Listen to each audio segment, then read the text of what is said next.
I'm going to start off with what is social media. I'll make it more general. Okay. So, all right, get in the mode. All right, so I don't get all this interest about social media in education. Nobody's using it for anything other than hanging out with their friends, recipes, gardening projects. If teachers are not using social media in their classroom, then their engagement with social media is of no consequence from an education perspective, and I'm not interested. Okay. Well, the interesting thing about social media is that social media is a reflection of people's social and individual lives. So, and that spans across personal and professional space. So I would argue that, first of all, social media is exhibited within classrooms, but regardless of whether or not it's exhibited within classrooms in in a physical way, it's a reflection of individuals' conceptualization of their professional lives. So putting that in the context of teaching, I would say that it is a reflection of how teachers view themselves as teachers, how they view their practice, and how they view their pedagogical choices or aspirations. Okay, but if it's a reflection, it doesn't, you're still saying it doesn't have anything to do with what happens in the classroom. Mm-hmm. So why do I care? Well, I mean, it's the same question as why do we care about teachers' responses to their teaching style or teaching practices within a survey. So if you're reflecting on who you are as a teacher or what your aspirations are as a teacher or your planning style as a teacher, then that's going to be translated into your classroom practices and your interactions with students. In the same way, we can use a different kind of data, which is social media data, to see how teachers are informally or even in some cases formally planning and how they're reflecting on themselves and their teaching style within social media. All right, good. But you compared it to survey. Mm-hmm.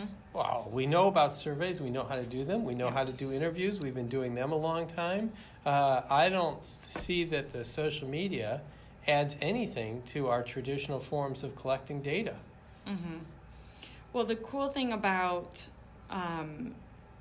social media, well, let me start over. The reason we do surveys is because we can't be in individuals' minds, and we also can't always be in teachers' classrooms. So we need to have a way that we can see how teachers are thinking about their profession and their planning at scale, but at a scale that is like sampled that we choose. The difference with social media is that we can do all of these things and we can do it in real time, and we can do it at a greater scale than we ever could conceive before with survey. Now, the difference is that teachers are not specifically responding to questions like, in the last 3 months, I thought about planning in these particular ways. But what we can do is we can say, what is their activity over the last 3 months, and what are they choosing to acquire and share within a social media space regarding their professional practices. And then from there, we can extrapolate, what are some trends that we're seeing over time. Okay, good. All right, I'm going to take your side for a moment Okay. and add something. The choices, their activity on the social media is their own choice, and to your earlier point, it's of professional consequence. Mm-hmm. And so that's in some ways even better than survey or interview, which is secondary to their teaching, a purpose. And it's also without respondent's bias, or like the, it's also, not something like with surveys, we often have a problem getting people to remember accurately things. So. Okay, good. All right, let's pause. Anybody want to jump in? Go for it, Yu-Ching. So I was thinking to answer this question from a different angle, to say that it's also like when you say that why, because it doesn't directly affect the classroom, so it doesn't have an effect. But I'm saying that it's actually changing the whole procedures of the things that affect classroom, because classically people at the backstage, like a group of expert, develop curriculum, do the trial and error, and blah blah blah, and then they super make sure that it will somehow have an effect. And at the final step, they bring it to the classroom. Okay, you just adopt it. But for the Pinterest, it's actually incorporate the trial and error from the very beginning. So maybe we are not sure which stage is the Pinterest, social media play in this current stage, but it's actually, going from the very beginning in order to make an effect. So it sounds like you're bringing in this idea that teachers are not only just examining resources online, but they're then bringing those resources into the classroom, and the fact that they have the agency to bring the resources into the classroom is disrupting and reorganizing how the hierarchy of power within the educational system. Yeah, that's already at the very later middle stage. But I'm saying that just examining or searching, because you later have a question about the prevalence. And I'm saying that teachers now, social media enter the classroom at a very early stage, like searching and be able to discriminate the high quality material. That's already a way that they are trying to make their practice better. And also, who knows whether, be able to search, be able to discriminate high quality material will not be a norm later for teachers. So I think this is to the point that the searching and curation is professional development in and of itself, even if the resources do not enter the classroom. And I really, if you want to go for it, I really like the language of backstage and front stage. And there's a very famous sociologist, Goffman, who describes things that way and talks about, the stage in which we present ourselves. And so this is, at the very least, backstage. So I think that'd be interesting. Yeah. I think what's also interesting is that when this started, I would say more backstage, but even in the time that we've been researching this, it's now growing into more of a front stage activity. So especially with Teachers Pay Teachers significantly growing in the last 3-4 years, and now we're even seeing district curriculum like supervisors who are bringing an entire binder of materials all off of Pinterest. So it's permeating the boundaries of administration as well. Good. Okay. All right. And were you going to take notes? Are you willing to do that? Yes, but... Just from here forward. Yeah. The dictation's Yeah, I'm looking at it. Do you want to email me that, or do you want me to You got it. You got it in yesterday's invite, but I can send it to you again. No, I got it. And I just didn't know if you had it in Word form already for me. I do, but I just copied and pasted it from the email. And just bullet points.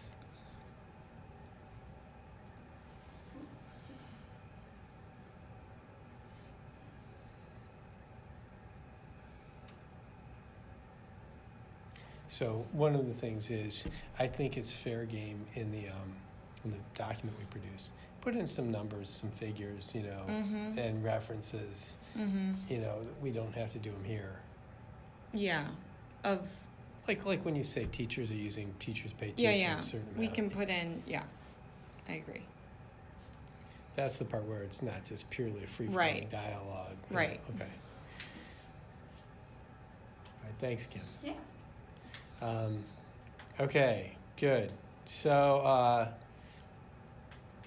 okay. Now I'm going to pick another one. Can I ask a question? Go for it. So you mentioned comparing to survey, like social media is kind of a new type of data and has its certain advantages. Mhm. But like in survey, like teachers or other respondents are required to answer the same questions. Mm-hmm. In social media, people have individual preferences. Mhm. So some teachers may have a stronger preference to use social media or use some sort of social media than others. So how can you solve these individual differences when you collect the data? Basically, Yeah. you can think about like for different teachers, it's like they have different data. Right. Well, you kind of brought up two things. The first is like a selection bias possibility, and then the second is once you have your sample, there's differences in the sample that you have. So to speak to the first, we were really concerned initially about the selection bias problem. And when we examined the coverage rate of teachers within Pinterest, specifically looking at Pinterest, we found that over 80% of our teachers are using social media once a month and reporting using Pinterest once a month for professional purposes. And over 90% of our teachers are actually active on Pinterest altogether at any point. And this is of a sample from a National Science Foundation grant, which has approximately 300 or so teachers that are spanning their career stage. The other thing is we were concerned about, initially when we looked at this, we thought, okay, so Pinterest is predominantly in the United States, it's predominantly female, it's predominantly white, and the age of Pinterest users when we started this work was approximately, I think, between 25 and 40. Well, that just happened to line up perfectly with the sample of teachers that we had within our study, which were primarily early career, although we had teachers in later stages of their career as well. But in general, it also is relatively well aligned to the average age and demographic makeup of teachers within the United States. So we happen to have like this population of teachers in the United States that's well aligned to the kinds of users within Pinterest.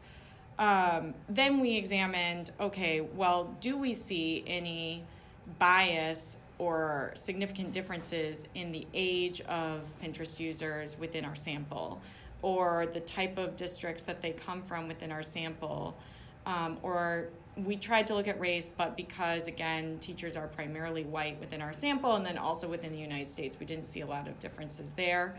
That would be interesting to keep looking at, although there's research that just came out on the political process in 2016 with the presidential election, and they found that African American users were actually more prevalent within Instagram, which is a similar social media space to Pinterest in the sense that they're both image-based social media spaces, not text-based like Facebook or Twitter. So my guess would be that I would predict that there are an increasing number of African Americans using Pinterest if they have similar trends to Instagram.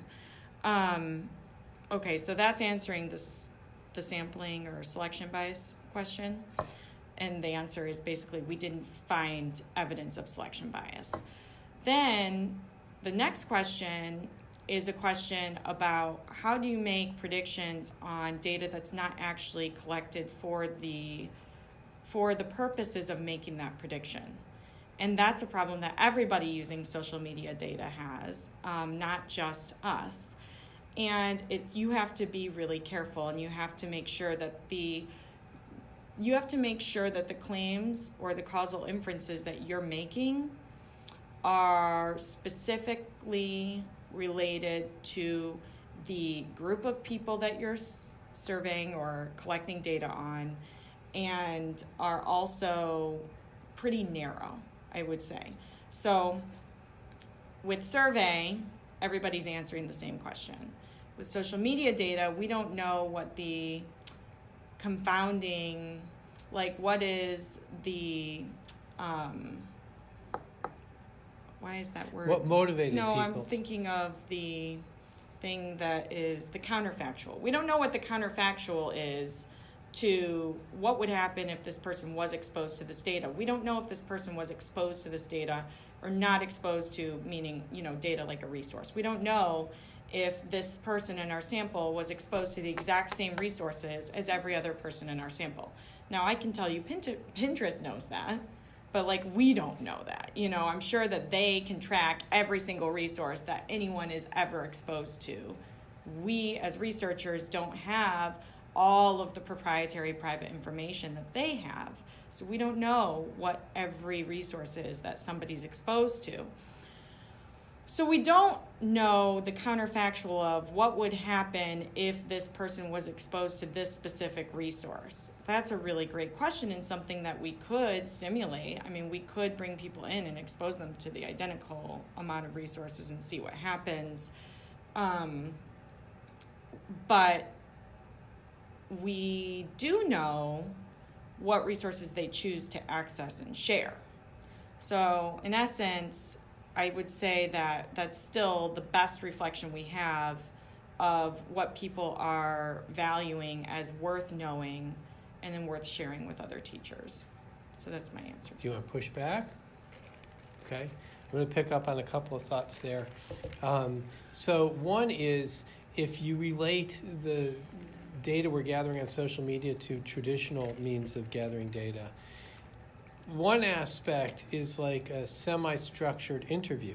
In that sense, the stimulus, the prompt given by the interview is not always the same. And so the same thing with the social media. In other aspects, it is like survey in that it's discrete information. You clicked on this at such and such time, and that's not the kind of thing you get from an interview. Right. So it's a little bit of a hybrid data form, but has strengths and weaknesses relative to the others. Yeah.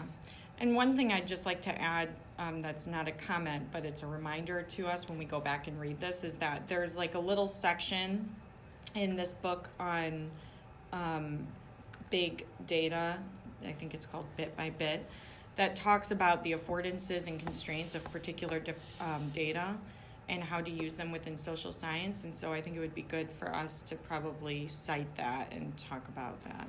Good. Okay. Second point I want to make related to that is that the social media data, it might be best used in conjunction with other forms of data. So you have your big data, rich data distinction, right? And social media data could be added to other projects that already use interview or survey. Or you could start with a social media study and then add interview or a survey or observation of people interacting with the social media to understand more fully the process. One of the things that a lot of people do with social media data, because they write an API code and then they figure out how to download a ton of data, is that they don't really know anything about the people they're downloading data about. And that's can be a little bit, depending on what they're trying to then study, that can be a little bit unnerving. And so I really like the idea of connecting more than just one data source so that you understand at least some basic information about who you're looking at. Okay, good. All right, I got some juicy ones. Okay. Now it's being recorded. Okay. If we started to observe teachers as they interacted with social media, I predict that we're going to find out that they're not seriously professional, that they're just fooling around on their phones, and 1 minute they're chatting with a friend, the next minute they're looking at a recipe, and then the next minute they're downloading something for class in theory, but they're not really engaged in a fully professional mindset. And so then the question is, how relevant really is this backstage behavior? How likely is it that it will really enter into the classroom? Mm-hmm. Well, I think two things. One, as educators and researchers, we need to redefine what it means to engage fully and what that looks like, because the majority of individuals use their phones. Yeah. Okay. Okay. Okay, good. Dirk, anybody want to jump in? But I do want to give Dirk a shot because he's got. Actually, I do have a question, maybe a broader question or comment. That is, all the discussion so far, if I understand it correctly, is all about how the study of teachers' use of social media affects their practice or can affect their practice, how it reveals their self-conceptions as teachers and so forth, and this backstage work that you refer to. But it seems to me, channeling Marshall McLuhan, it makes a big difference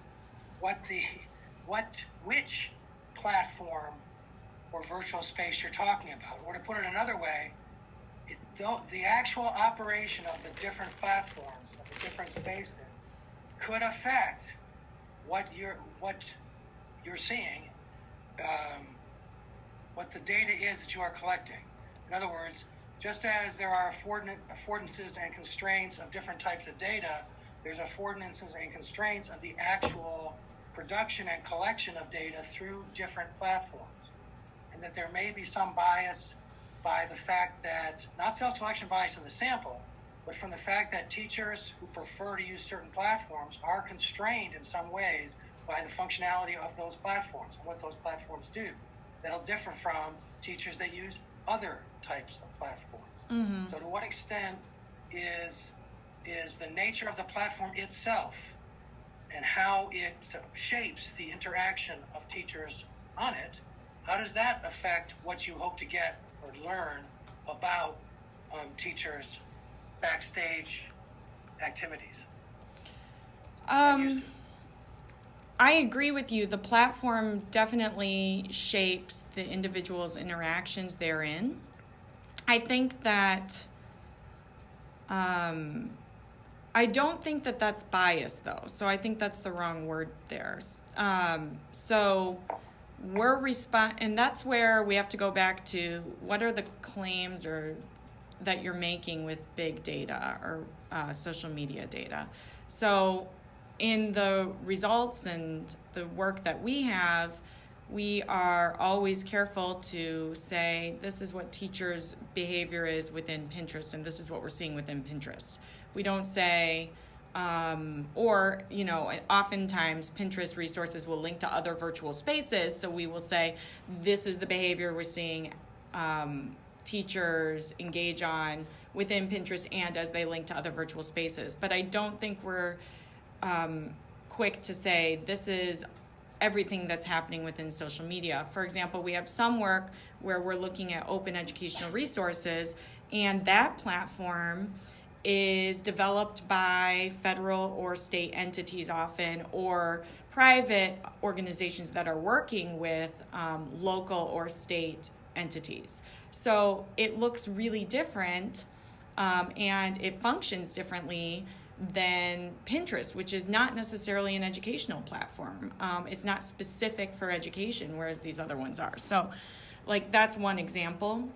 I don't think that it's biased because we're not making these broad claims to everything happening within social media, but I do think a lot about where are teachers engaging around education, and that's a moving target. And so what's happening now within Pinterest may not happen even a year from now. It may be somewhere else and look different.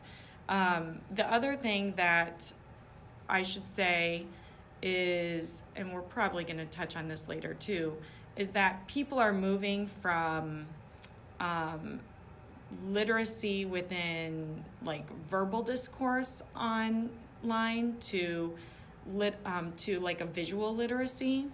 And so part of the work that we need to do is keeping track of how do we make sense of images that people are sharing, because Instagram is growing like way faster than what's happening, or the behavior, the activity in Instagram is significantly more than what's happening within Twitter, for example, or even Facebook.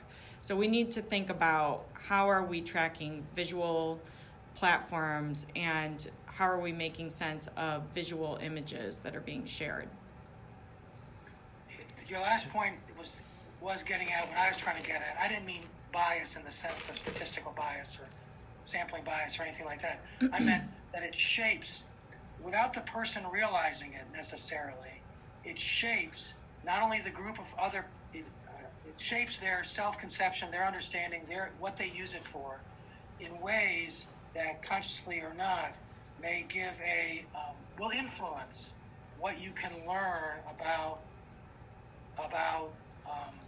how they think of themselves as teachers and how it affects their classroom practice, not only because of the instrumentality itself, that is, whether it's visual or text, for example, but also because of the group of people that they're interacting. Well, So I don't mean bias in the sense of statistical bias or anything like that. I meant in the sense that if part of what you're trying to learn is what teachers, quote unquote, really think, like with a survey, you're trying to find out what they think and how they explain themselves to themselves as well as others, because that's going to shape their practice. You have a mediating variable, I guess I would say, a mediating factor, which is the nature of the specific platform that they are interacting on and the group of other teachers that tends to use that platform. Well, I'm not disagreeing with you. So I'm agreeing, yes, the platform mediates or shapes what teachers are sharing and doing, and it also does for everyone else, not just teachers. We actually, using we surveyed teachers within our study and asked them, are you using social media? We gave them a list of like 8 or 9 different platforms, including YouTube, Twitter, Teachers Pay Teachers, Khan Academy, which is more of a tutoring space than a social media space, but Facebook, etc. And we ask them if they're using it, how often they're using it, and why they're using it. And we do find specific reasons that teachers are using particular platforms. So, for example, on Twitter, teachers report that they more often use Twitter to stay on top of educational issues than anything else. And on Pinterest, they report using it to acquire or share resources more than other reasons. So we're finding that in teachers' responses as well. I'm just going to. I think that's a good part of the answer. Mm-hmm. And then, but to part of your earlier comment, it is a moving target. Yeah. That's what it is right now. Yeah. Right. So, and now I get to slip in my little joke. Who knows? It might be InstaChat in the future. Yeah. Okay. All right. Good. Anybody else want to jump in? Kim, I put you to work there, but if ideas come to mind. I had thoughts about the previous question. Sorry, Dirk. So, Ken, when you raised it, I thought your point was less about the technology they're using to access these resources, whether it's a phone or their laptop, but more like where my head went was if you go to like Pinterest homepage now, so mine is like baking and recipes, but a teacher's would be like baking recipes and then some random teaching things coming up spattered within baking and recipes. So if you think about that, and in comparison to the traditional PD, you know, where they're sitting and hopefully like engaging completely with some sort of idea that's presented to them, I think the question that I interpreted that as, that I don't think you guys talked about, is what is the difference in terms of professional learning, reflection, digging in with an idea when you're engaging with educational ideas in this more spattered way of like a soup recipe and then a craftivity that I can do in my classroom versus the old traditional way, because this is your argument that we've had this discussion over the past few years about how this is the new way that teachers are learning, but it's different, to your point, than when like we learned how to use Post-it notes to read, to like engage students and to collect evidence on what they were learning and understanding, right? Mm-hmm. So I think that would be an interesting conversation. Okay. Does that make sense? Do you want to respond? Yeah, I do. I'll take one side. There's a deep aspect about this, about how we cognitively. That's me. I moved it to try to type. Okay. All right. There's an aspect about this that goes deep about how we cognitively process and when we make sense of things. And I'm thinking here of some work by Harrison White that says we really do our sense making when we transition between settings or contexts, that we don't necessarily do our deepest sense making when we're sitting in the professional development. So in that, it's a challenge. That it's an open question about what's more authentic. When I'm sitting in the PD session and and am immersed and focused at that point, or when I'm looking at my recipes, and does that look away somehow give me better focus on the periphery of the things that I've been thinking about all day? And I guess I could raise this to anybody who's ever doodled during a presentation, or who's looked at something on their computer these days during a talk or something. It's an open question about how much that's really distraction or inhibiting sense making. So picking up on, if anyone has been to like any type of conference or professional development, and you take a look around the room, like how many teachers are actually not on their computer doing something or grading or whatever. But I think that there's a place for both of these things. So I feel like there's a place for these deep conversations with your district or grade level teams. But I also think that the thing that we were missing over the past,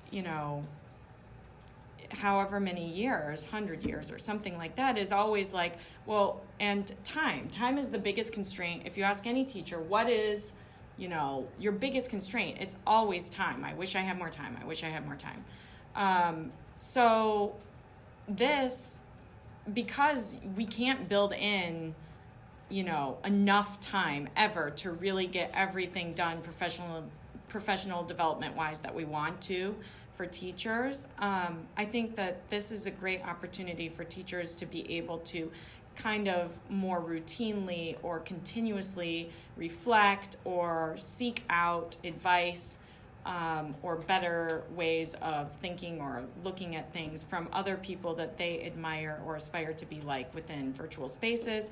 And that often takes place in like teacher blogs as well. So I feel like it's both of these things are great. Mm-hmm. Or could be great. And there's also, I'll bring up a criticism, which is that, these teacher bloggers or teacherpreneurs, as we call them, are not, they're not providing high quality research-based evidence and practices to other teachers. And so why should we be encouraging or allowing teachers to go online and seek out information that is not of the highest quality from other teachers? Let me respond to that. Yeah. We'll flip roles. Okay. I would say, from an educational research standpoint, that's an open question. We don't know the kinds of resources that they're going out there and getting. We don't know right now how they're sharing them with other people in the classroom, with other people in their schools, or what they're doing in the classroom. And we shouldn't react to that based on presuppositions about what they're doing just because we don't know ourselves personally, the social media being used, or we don't have research, we should figure it out. Mm-hmm. It might be that we can leverage what's already going on and nudge it a little in the Yeah. directions that we want. Yeah, I really like that Okay. answer. All right. What was it that Nell was saying to us, though? Because that's kind of Oh, along yeah, those yeah, yeah. same Yeah, lines. so yeah, I think that would be the response to Nell. Nell is Mm-hmm. not crazy about a lot of the resources that might come in Mm-hmm. online, from online sources, from social media. But I don't think, she knows what those resources look like. I don't think she knows the process and how teachers are interpreting them and sharing them and using them. And I think the other thing is more broadly in all spheres for us to say, well, no, don't look at the people who you perceive to be like you, the bloggers or the other people. Only trust these, your government, or only trust these other established organizations in whatever discourse or sphere you're talking about. That's just not a reality in today's world. So knowing that this is going to happen, I think we have to be responsive, because we're not going to revert to the way it used to be. It's just not going to happen that way. Okay. And I note Amanda and Changmin, if either of you want to jump in, you can. I've got a couple other challenges I'm going to throw out there, but if you want to. Just I'm thinking about why did the teachers use social media, and the other deciding why didn't teachers use social media. So I'm just thinking about the ROI perspective, return on investment perspective. So maybe Return on investments perspective. Yeah. And why did the teachers use social media?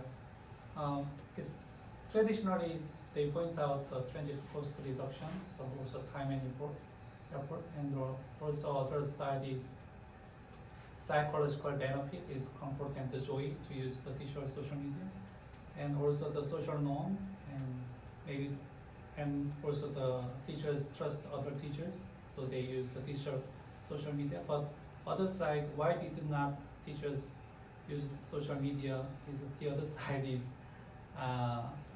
already mentioned additional time or the effort increase. Also, the teachers also burn out, so they don't want anything. Also, discomfort to use the social media, and also they don't want to interact with others, right? Kind of the social isolation, and also they distrust others, teachers. So I think there is. Those are some great points. So just thinking hard about why I engage with social media and why I do not engage, what would keep me away. I mean, half of it, 2/3, boils down to transaction costs, right? What's the cost of my getting up and running and learning how to work with Pinterest or what have you, right? Mm-hmm. Okay, good. And so the other part involves norms, and sort of my personal, where I am in terms of my personal psychology, the burned out kind of angle and something like that. So I think it's all relevant. I mean, it's all relevant, yeah. The one thing I want to bring up about transaction costs, which is interesting, is we tend to compare it with historical or conventional transaction costs, where we might have had a lot more of a certain type of professional development in a school, go back 10 years. Faculty lounges were a different place. Now you go into a faculty lounge, you might well see many teachers on their phones already, or on their computers. And so the historical low transaction costs of having that exchange in a faculty lounge have gone up. It's harder for me to go interrupt you and say, we need to talk about this. I mean, it might not take more time, but it's a harder ask. And so the teachers themselves are engaged in a dynamic of transaction costs that might be difficult for them, but that's the reality. I mean, well, we need to learn if that's the reality, but I think it could very well be.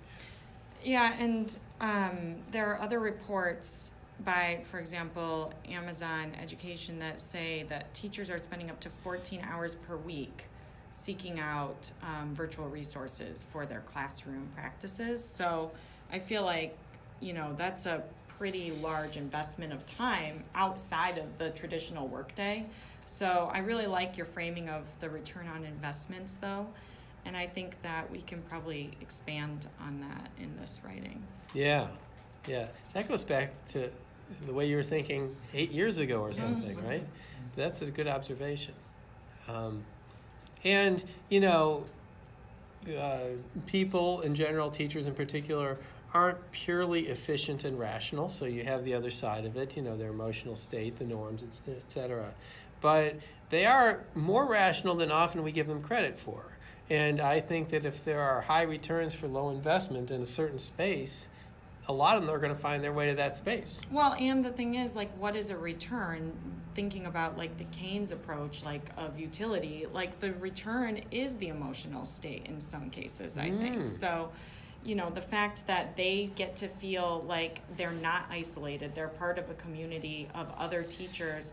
The trailer that we made and put together for AERA last year, one of the teachers in that video said, it's just really nice to not feel like I'm alone. It's inspiring to see what other teachers are doing. So I think that the emotional affect is a large component, and that's actually something I'll be writing about in the other paper in this yearbook. That's great. Okay. All right. And Amanda, if you want to jump in, you can. I just make sure I've got everybody out there. Okay, no thanks. I'm good just listening. Okay. All right. I'm going to combine two of the challenges I had pre-organized. So basically, the stuff on social media is competing with traditional and conventional forces in schools. Those could be a curriculum produced by textbook publishers or adopted by a district, and those could be interactions with the teachers face-to-face in my school. That there you are, you're off doing the social media stuff, and now you've departed from the curriculum we've all chosen, or you've pulled yourself away from the teachers in the school. And that's going to create challenges for the school because the kids are going to get, even if you found good resources, they're going to be different than what they get from the other kids, they get from the other teachers. It's hard to reconcile. It's hard for them to make sense of all that. So I do not necessarily think that curriculum will always be dominated by publishers. And I think that publishers are starting in very nascent stages to recognize that. So we have some colleagues in the open educational resources movement, and when they signed the hashtag #GoOpen, initiative, there was only one publishing company that was present at the table. Now, when they have their conferences as part of ISTE, they find significantly more publishing companies interested in talking with them about this movement. So I think that publishing companies will probably need to start changing the way that they disseminate their information to both districts and teachers within them.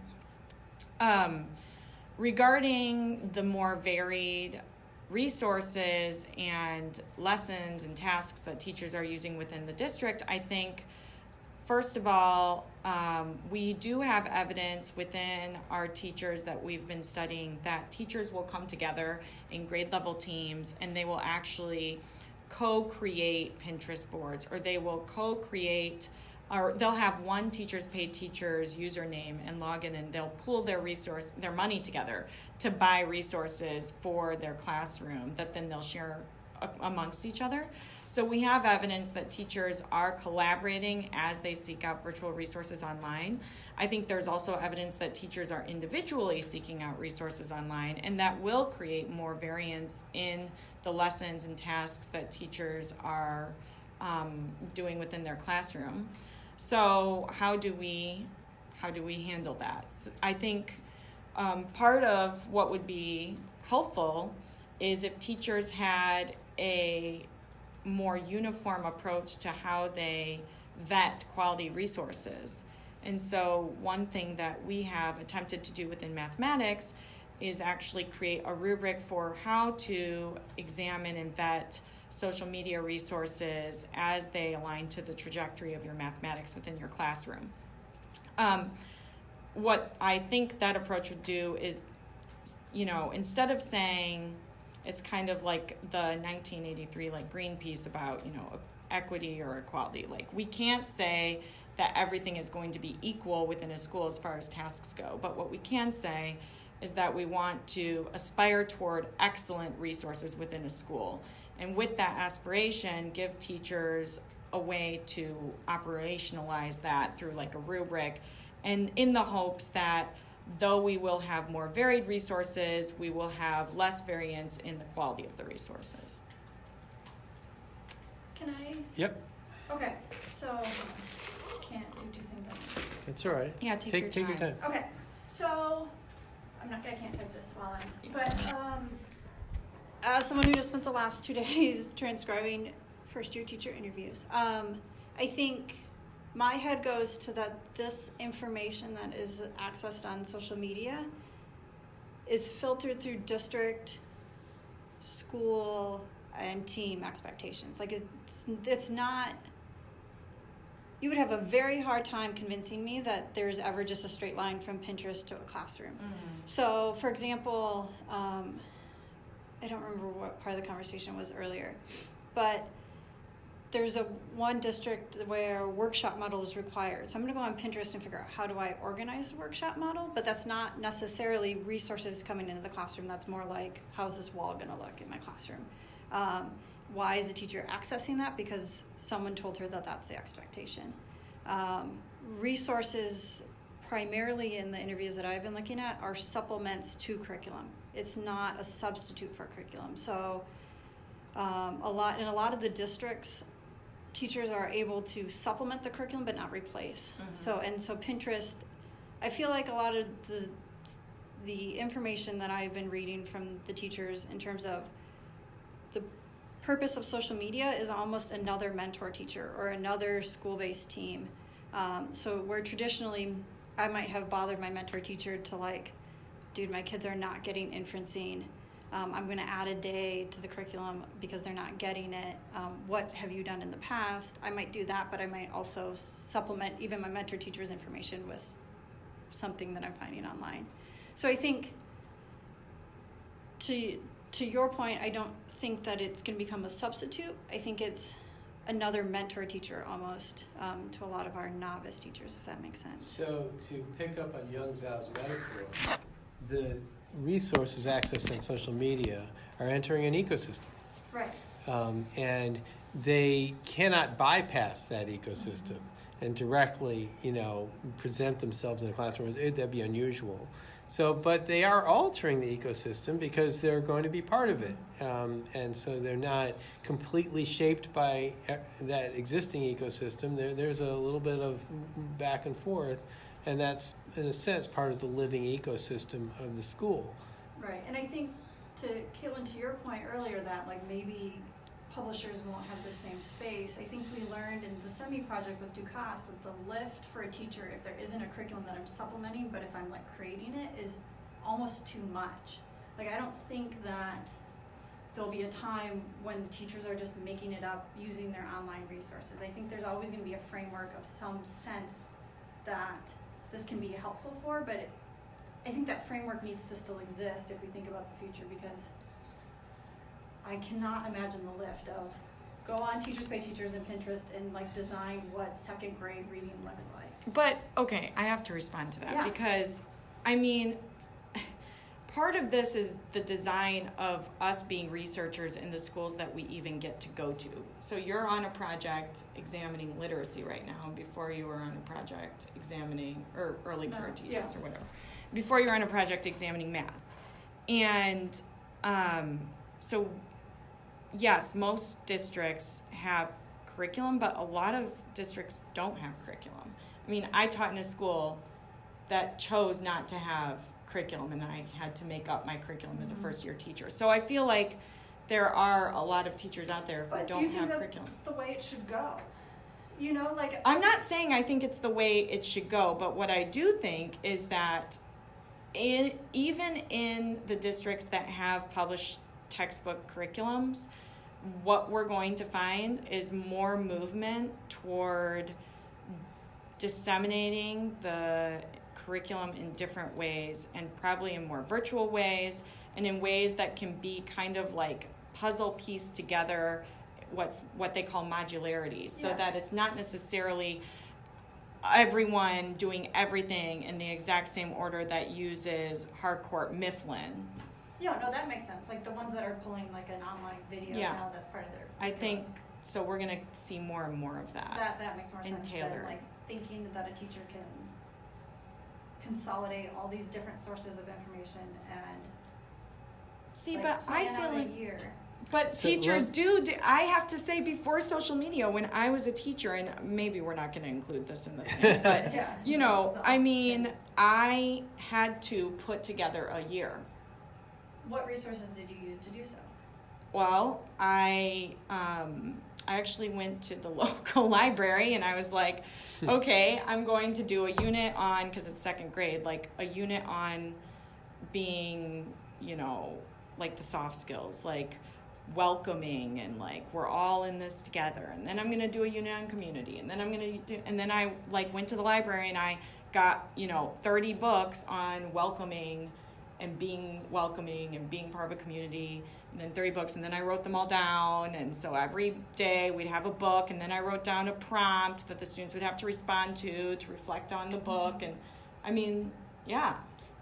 To your point, that's a heavy lift. That is a heavy That's, lift. you know, And you were probably super skilled at that, but Well, maybe not. I mean, it was my first year. like even in how you described it, I'm thinking like what skills, what literacy skills, like there's the. Well, I'm sure so you then I have had it, to right? map the But standards. Exactly. Right. It's an And so I enormous think amount of that's effort. the piece that a curriculum gives, but what a social media does is like, how do I take that skill that the curriculum has placed on this day and build on with the curriculum, like this base, you know? Well, and so there's this teacher that was in our trailer, a different teacher, who said, I thought this was interesting. With Pinterest, I'll go to Pinterest to like find, like you said, like a task to meet a particular demand. Mm-hmm. But on Twitter, I use Twitter to really think more broadly about like, how do I want my classroom to look like, or how do I want my teaching to evolve, or what to look like. And so she'll get more broad ideas about, for example, like flexible seating, which would completely change her classroom dynamics, or something like that. I think you're also getting at an abstract versus concrete, to get back to Dirk's point about platform. Yeah. Like an aspirational, abstract, like this is the way I want my... Yeah, like Twitter. Like, versus right. a concrete, like this is the task that I Right. just And want that you'd to- find on Pinterest with its exactly. visual So, basis. To go back to Dirk's point, I think that might be a good point to That's add. a good point. Yeah, so I guess we should be careful to make it clear that we're not saying we think this is going to completely take away the publishing textbooks, but that as They're people gonna look, change. And we've seen it, the modules are Yeah. way more prevalent even in what I'm observing now than with the study Really? project. Yeah, in terms of like, this is, the textbook has provided this mini lesson video that then we're gonna debrief, and then you're, you know, if you think about like the, what do they call it, gradual release model.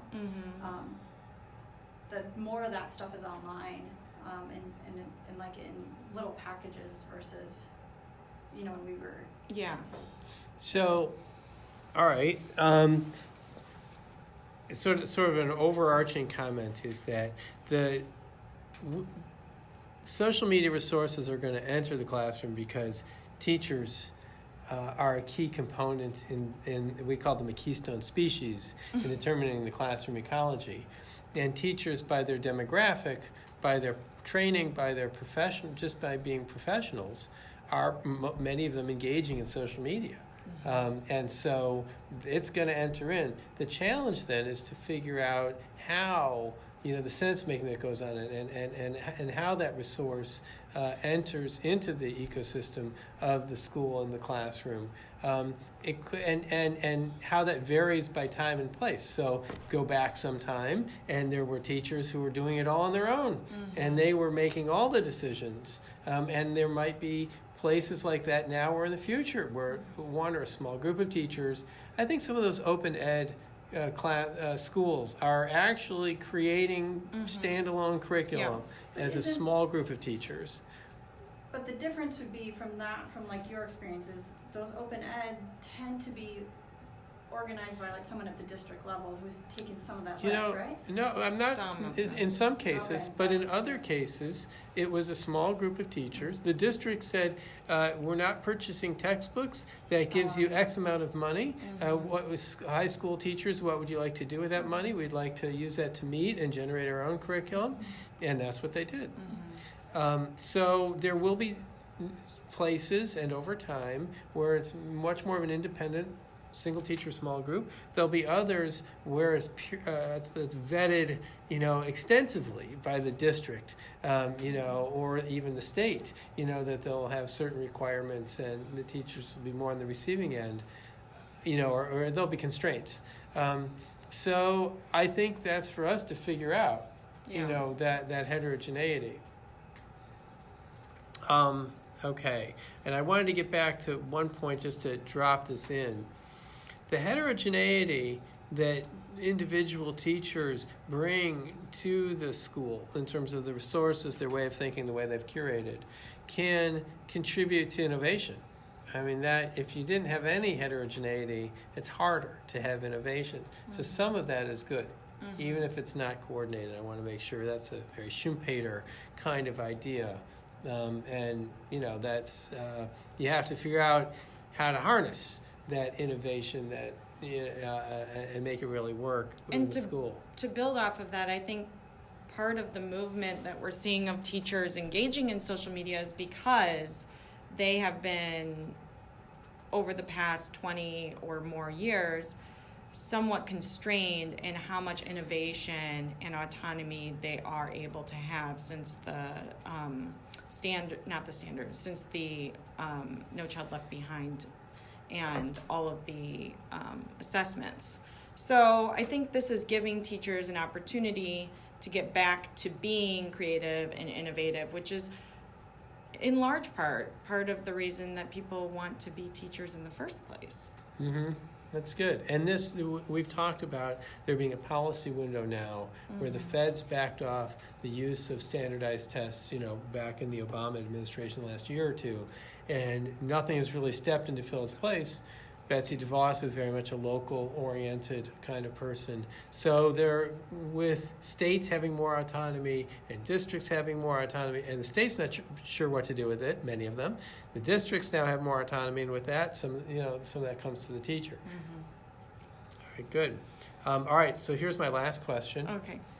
If social media were so prevalent, if they were so important, why haven't we heard of it before? Why hasn't it been in all the journals? I don't think it really exists. Yeah. Well, that's a great question. And I think part of the reason is that the people in, that our field is somewhat dominated by very successful men.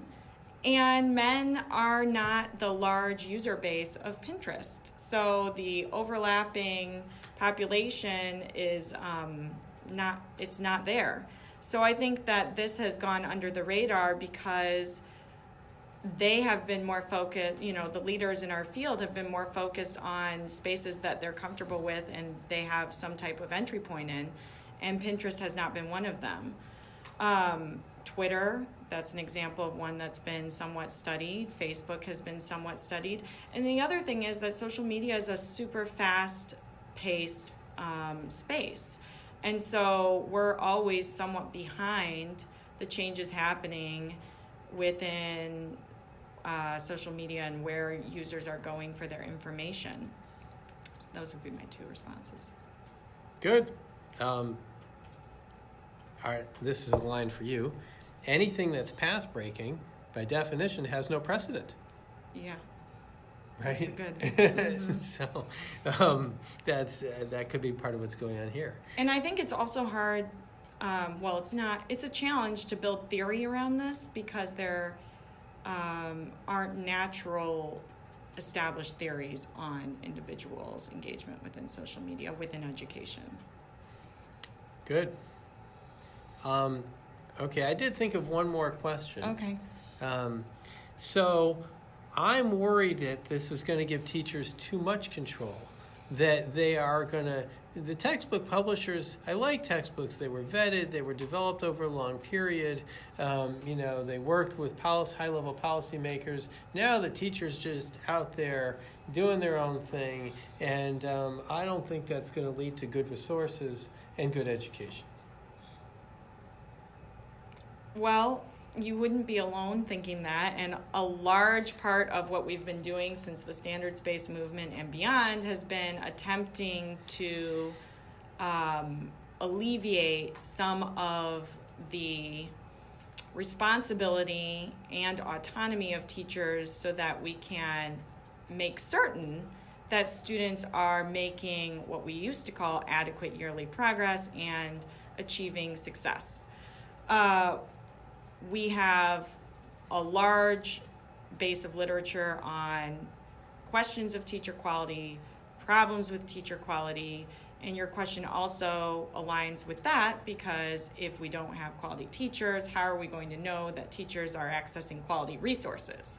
So I think that this work within the social media space aligns well with other education policy questions, both pertaining to student achievement outcomes and also teacher quality questions, and instructional resource and planning work that is also being done.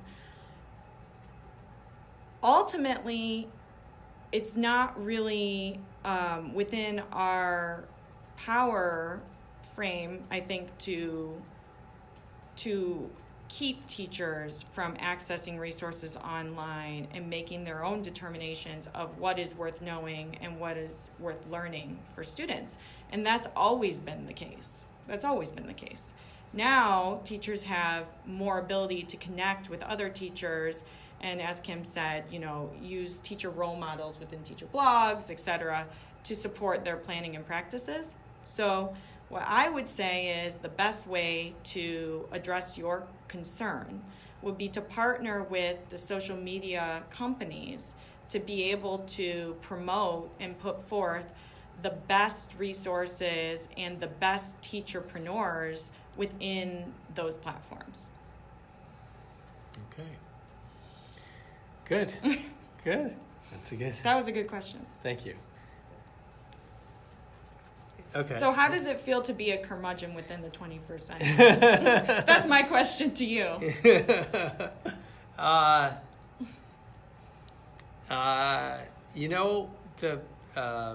good thing about my job is that when I have curmudgeonly tendencies, you all pull me out of it.